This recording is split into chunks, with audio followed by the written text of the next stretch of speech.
जैसा कि हम जानते हैं कि किसी भी तरह प्रॉपर्टी को यदि हम सेल करते हैं तो उस पे जो प्रॉफिट होता है, इसे तकनीकी रूप से हम कैपिटल गेन बोलते हैं, उस कैपिटल गेन पे नियमों के अनुसार हमें टैक्स देना पड़ता है। आज हम चर्चा करेंगे उन 9 तरीकों की जिन तरीकों को अपनाकर कैपिटल गेन पे दिए जाने वाले टैक्स से हमें राहत मिल सकती है। मैं डीएम झा, आप देख रहे हैं स्टोन टैक्स फिन चैनल।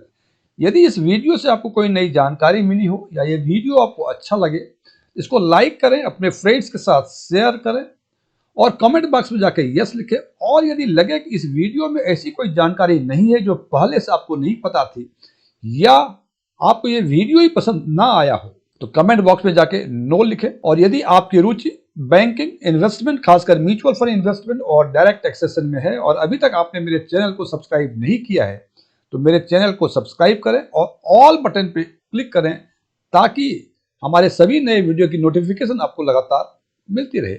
आप हमें अपनी सुविधा के हिसाब से सुपर थैंक्स भी दे सकते हैं। तो मैं चर्चा कर रहा था कैपिटल गेन पे दिए जाने वाले टैक्स से छुटकारे के 9 उपाय।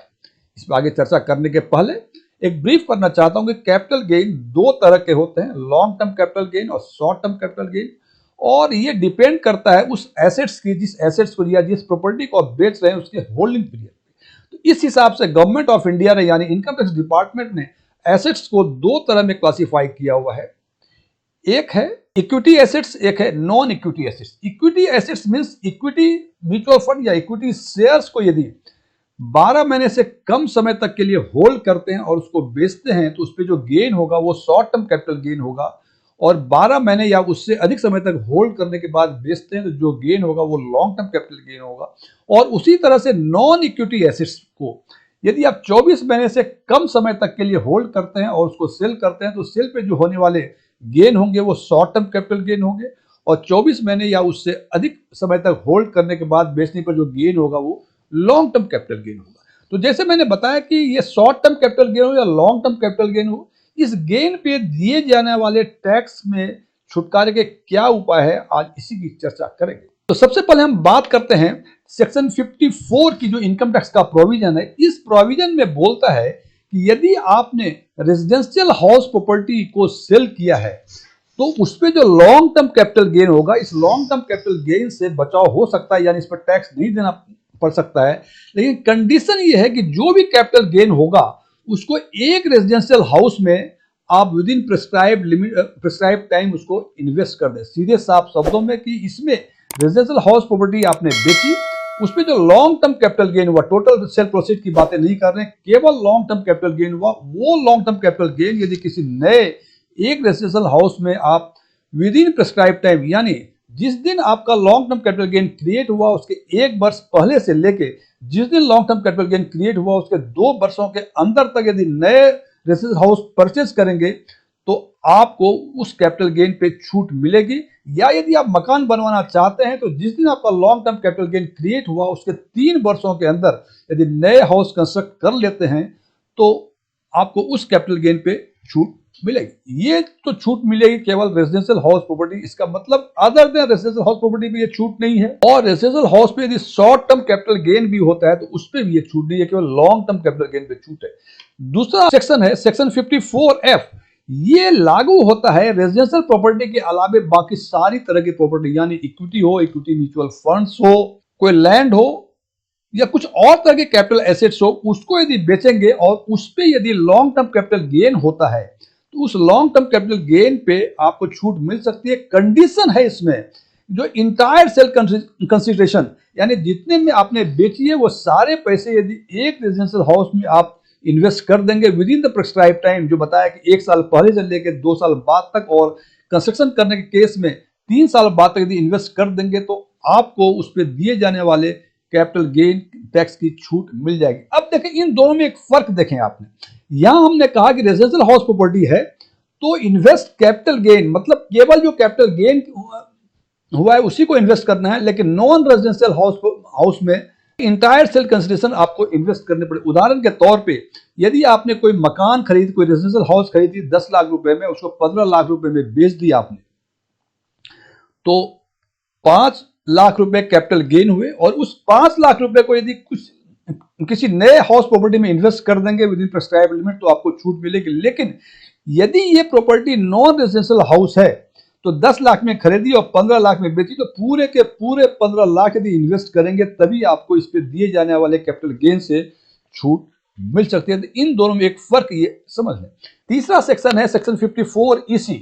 इस सेक्शन में कहा जाता है कि यदि कोई भी लैंड या बिल्डिंग आप सेल करते हैं और सेल करने के बाद उस पर यदि लॉन्ग टर्म कैपिटल गेन होता है तो मैक्सिमम उसमें 50 लाख रुपए आप यदि स्पेसिफिक बॉन्ड्स यानी NHI बॉन्ड, REC बॉन्ड में यदि 6 महीने के अंदर इन्वेस्ट कर देते हैं तो मैक्सिमम 50 लाख रुपए कैपिटल गेन पे जो टैक्स आपको पेबल था उस पर छूट मिल सकती है। इसका मतलब यदि 40 लाख रुपए का ही कैपिटल गेन हुआ है तो 40 लाख रुपए पूरे के पूरे इन्वेस्ट कर देंगे तो आपको पूरा टैक्स मिलेगा। और यदि मान लीजिए 70 lakh capital gain long term capital gain हुआ है तो मैक्सिमम 50 लाख आप इसमें इन्वेस्ट कर दें तो बाकी 20 लाख रुपए पे आपको टैक्स पेबल होगा, या 20 लाख रुपए को कहीं और इन्वेस्ट कर सकते हैं जैसे सेक्शन 54 या 54F के अंतर्गत तो पूरे के पूरे पे आपको कैपिटल गेन टैक्स पर छूट मिल जाएगा। तो ये 6 महीने के अंदर आपको इन्वेस्ट करना होता है। चौथा उपाय है सेक्शन 54E के अंदर लिखा हुआ है। इस पे लिखा है कि sale of any long term capital assets, यानी इसमें रेजिडेंशियल हाउस प्रॉपर्टी भी हो सकते हैं, other than residential house property भी हो सकते हैं, और किसी भी तरह के लॉन्ग टर्म कैपिटल एसेट्स को आप यदि बेचेंगे और उसके बेचने पे यदि long term capital gain create होता है तो यहां भी है कि 50 लाख रुपए तक आप यदि कैपिटल गेन इन्वेस्ट कर देंगे गवर्नमेंट के नोटिफाइड यूनिट्स या फंड्स में तो आपको इस अमाउंट पे छूट मिलेगी। लेकिन मैक्सिमम इसमें भी लिमिट जो है 50 लाख रुपए ही है। 54 EC में लिखा हुआ था स्पेसिफिक बॉन्ड्स में, और 54 EE में लिखा हुआ है स्पेसिफिक गवर्नमेंट नोटिफाइड यूनिट्स में। ये दोनों को फर्क देखें। लेकिन और बाकी जो सीमाएं हैं बराबर ही हैं कि 50 लाख रुपए 54 EC में भी और 50 लाख रुपए 54 EE में भी।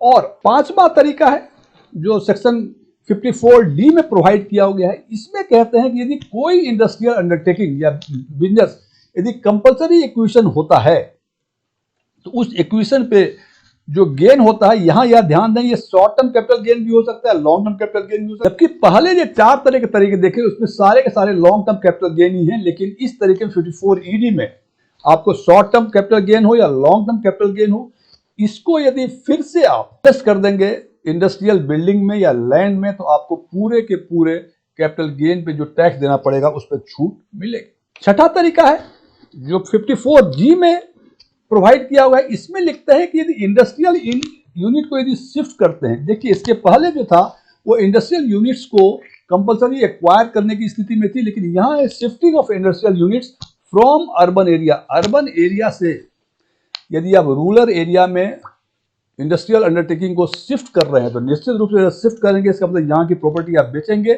और आगे यदि कहीं इन्वेस्ट करेंगे तो कहते हैं कि जब बेचेंगे तो शॉर्ट टर्म कैपिटल गेन हो या लॉन्ग टर्म कैपिटल गेन हो, दोनों तरह के गेन पे टैक्स आपको नहीं देना पड़ेगा। कंडीशन ये है उस अमाउंट को आप नई प्लांट या मशीनरी में आप इन्वेस्ट कर दें। कहाँ इन्वेस्ट कर दें? नॉन अर्बन एरिया में। ये 54G में लिखा है और 54GA में भी इसी तरह की बातें हैं, लेकिन फर्क केवल यह है कि यहाँ शिफ्टिंग जो है अर्बन एरिया टू SEZ यानी स्पेसिफिक इकोनॉमिक जोन। आपने 54G में देखा कि अर्बन एरिया से शिफ्ट करके आप नॉन अर्बन एरिया में ले आते हैं तो आपको छूट मिलेगी। यहाँ है कि अर्बन एरिया से यदि आप SEZ में यानी स्पेसिफिक इकोनॉमिक जोन में यदि आप शिफ्ट करते हैं तो चाहे उसमें शॉर्ट टर्म कैपिटल गेन हुआ हो या लॉन्ग टर्म कैपिटल गेन हुआ हो, दोनों तरह के कैपिटल गेन पे देने वाले टैक्स पे आपको छूट मिलेगी। आठवां तरीका है जो सेक्शन 54G में प्रोवाइड किया गया। इसमें लिखते हैं कि सेल ऑफ रेजिडेंशियल प्रॉपर्टी। आपने देखा होगा सेक्शन 54 में भी सेल ऑफ रेजिडेंशियल प्रॉपर्टी की बातें थी, 54G में भी रेजिडेंशियल प्रॉपर्टी की बातें हैं। यहां भी बातें हैं कि लॉन्ग टर्म कैपिटल गेन होता है तो कहते हैं कि ये लॉन्ग टर्म कैपिटल गेन या यूं कह लें कि जितनी भी आपने प्रॉपर्टी बेची उस प्रॉपर्टी को यदि आप एलिजिबल स्टार्टअप में यदि आप इन्वेस्ट करते हैं तो आपको उस कैपिटल गेन पे दिए जाने वाले टैक्स पे पूरी की पूरी छूट मिलेगी। ये सेक्शन जो है 54GB जो है ये सेक्शन स्टार्टअप को फंड करने के लिए इनकरेज करता है। यानी यदि आप रेजिडेंशियल प्रॉपर्टी बेच के स्टार्टअप शुरू करना चाह रहे हैं, कंडीशन ये है कि पूरे के पूरे नेट कंसिडरेशन आप इन्वेस्ट करें, और दूसरा है कि ये गेन जो है ये लॉन्ग टर्म कैपिटल गेन होना चाहिए। तो आपको पूरे के पूरे लॉन्ग टर्म कैपिटल गेन पे दिए जाने वाले टैक्स से आपको छूट मिलती है। और नौवां तरीका है जो सेक्शन 54B में प्रोवाइड किया गया है। इस सेक्शन में कहा जाता है यदि आपने एग्रीकल्चर लैंड को बेचा और उस पर कोई शॉर्ट टर्म या लॉन्ग टर्म कैपिटल गेन हुआ और उस कंसिडरेशन से यदि आपने कोई नया एग्रीकल्चर लैंड में उसको इन्वेस्ट कर दिया तो निश्चित रूप से उस शॉर्ट टर्म या लॉन्ग टर्म कैपिटल गेन पे जो टैक्स आपको पेबल था वो टैक्स पे आपको पूरी की पूरी छूट मिली। फ्रेंड्स, तो ये 9 तरीके हैं कि किसी भी तरह के प्रॉपर्टी को बेचें, उसको रीइन्वेस्ट करें। कहीं ना कहीं तरीका दिया हुआ है, हर एक 9 सेक्शंस में दिया हुआ है। ऐसा यदि आप करते हैं तो निश्चित रूप से आपको कोई भी टैक्स देना नहीं पड़ेगा। फ्रेंड्स, ये वीडियो पोस्ट करने के पहले मैं कुछ डिस्क्लेमर देना चाहता हूं कि मैं कोई टैक्स कंसल्टेंट नहीं हूं, न ही मैं कोई सीए हूं। ओपन डोमेन में जो भी इंफॉर्मेशन अवेलेबल है उसके बेसिस पे मैं आम लोगों के लिए आम वीडियो बनाया करता हूं। मेरे विचार थे, यदि आप मेरे विचारों से सहमत हैं तो कमेंट बॉक्स में जाके एग्रीड लिखें, और यदि मेरे विचारों से आप सहमत नहीं है तो कमेंट बॉक्स में जाके नॉट एग्रीड लिखें। लेकिन नॉट एग्रीड लिखने के साथ साथ अपना कारण जरूर बताएं कि किस कारण से आप मेरे विचारों से सहमत नहीं है। Thank you.